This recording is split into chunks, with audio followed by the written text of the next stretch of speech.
अस्सलामुअलैकुम दोस्तों, कैसे हैं आप? सब ठीक हैं? उम्मीद करता हूँ सब ठीक होंगे। ये मेरा फर्स्ट व्लॉग है। मैं आज से यूट्यूब के ऊपर एक्टिव हो जाऊँगा। मेरा नाम वक़ार यूनुस है।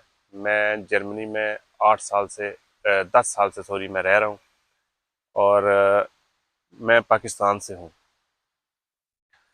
मुझे ट्रैवलिंग का बहुत ज़्यादा शौक़ है, तो मैं डिफरेंट सिटीज़ और डिफरेंट मुल्कों के अंदर, यूरोप के अंदर मैं ट्रैवल करता हूँ।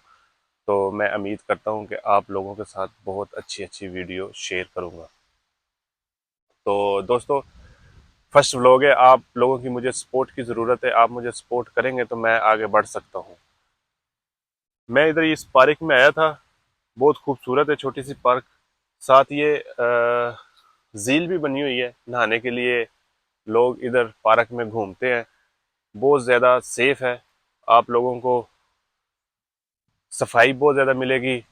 जर्मन है ना, तो सेफ बहुत ज़्यादा है। अब मेरे पास तकरीबन 4 से 5 लाख का सामान मैंने हाथ में पकड़ा हुआ है।